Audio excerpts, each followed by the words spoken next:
So, una guys, batiin muna po natin ng congratulations si Meggy Ochoa for winning another gold medal for the country sa Jiu-Jitsu. So, yun, nakakadalawa na tayo. O, tapos mamaya si Yumer Marshall sa boxing. O, isa pa. Tapos bukas sa basketball, posible pang-apat. O, yun naman yung target natin more or less ni Congressman Bambol Tolentino mga apat na ginto. O, pero congrats Meggy for winning yung gold medal.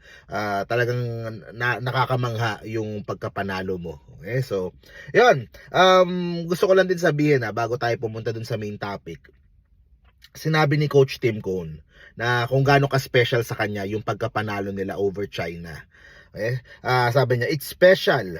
25 years ago, China beat me, and I tell you to this day, that's the only game I've ever cried. Okay? Ganon kabigat yung pagkatalo ni Coach Tim Cone dati sa China. Okay? Doon sa Asian Games. Talagang nasakta na siya sa pagkatalo. At ngayon ay naipaghiganti siya nila Justin Brownlee at ng Gilas dito laban sa China na talagang very much frustrated kasi dalawang beses na sila natatalo ng mga Pilipino in less than 2 months. Okay? At yun po yung ating pag-uusapan ngayon. Okay? According sa article dito sa Inquirer, Chinese basketball fans pile in after latest loss to Gilas.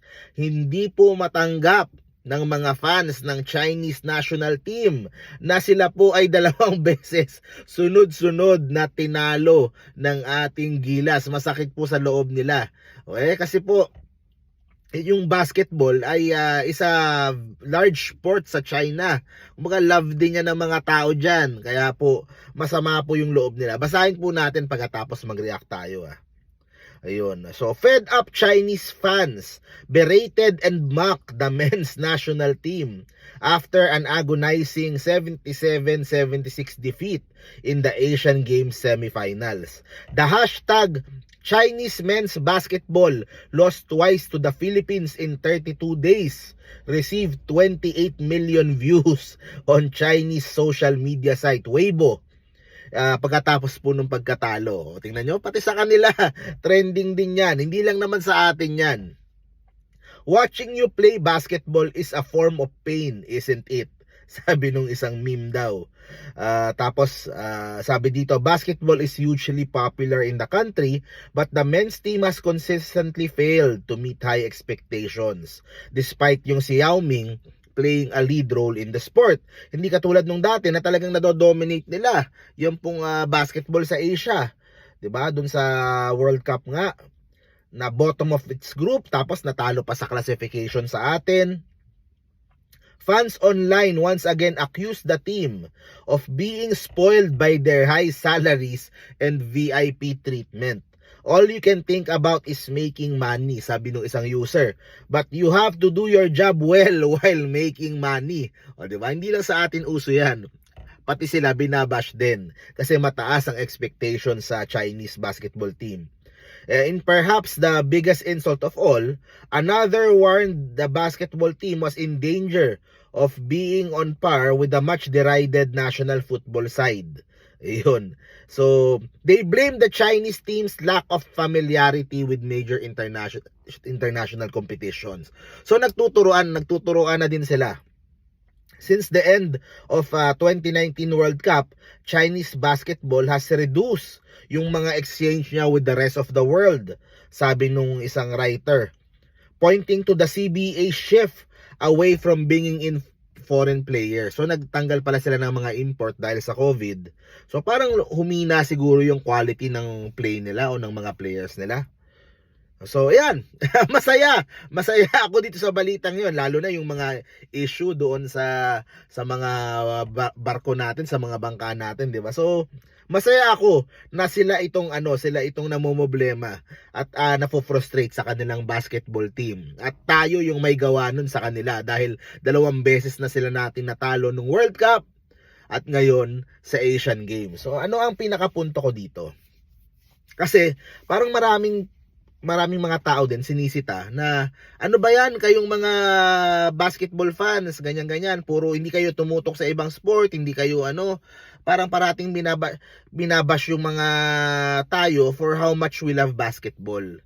Sa akin nga, itong China, tingnan mo na nga yung bansa nila. Number 1 sila sa Asian Games. Lahat ng gintong medalya nasa kanila na, 'di ba? Diyan sa Asian Games. Pero meron pa ring masasabi yung mga basketball fans sa laro ng basketball. 'Di ba? Parang tayo din. Ang pinagkaiba lang natin, tayo, dalawa lang medalya natin. Sila, ilan? 200 plus na ba? Ilan na yung gintong medalya nila? Ang dami na eh. 'Di ba? Pero kahit na ganun, kahit na napakahusay nila sa ibang sports, iba pa rin kasi yung mga sport na talagang mahal mo. Iba pa rin talaga yung mga sports na hilig mo.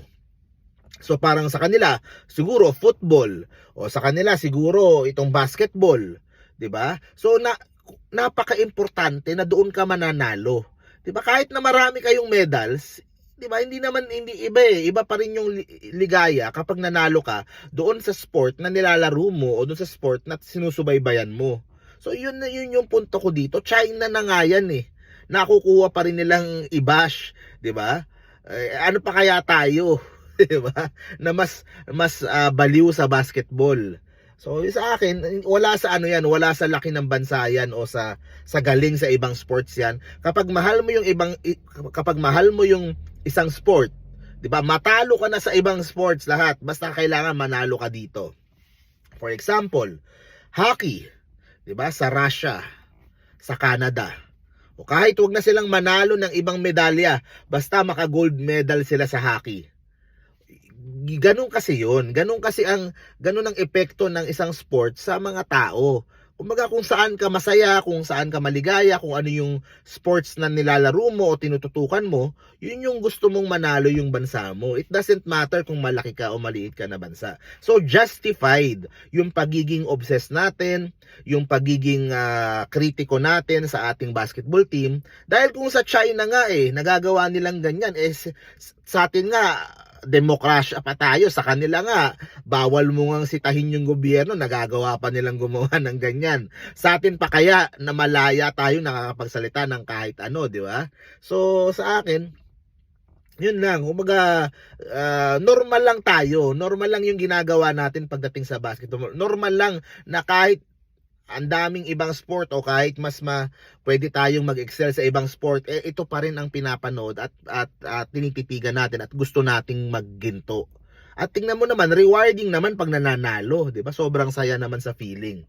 So ayan, yun lang po yung punto ko na talagang normal yung pagiging obsessed natin dito sa Gilas. At pangalawa, masaya tayo dahil frustrated ngayon yung pong mga Chinese basketball fans dahil 2 beses natin silang diretsong tinatalo. So yan, happy day. Okay, bukas kalaban nila Taiwan. Pag natalo pa sila sa Taiwan, magwawala lalo yung mga basketball fans nila, sigurado yan. Naku Yao Ming, baka matanggal kayo ni coach kapag natalo pa kayo sa Taiwan bukas, ewan ko na lang.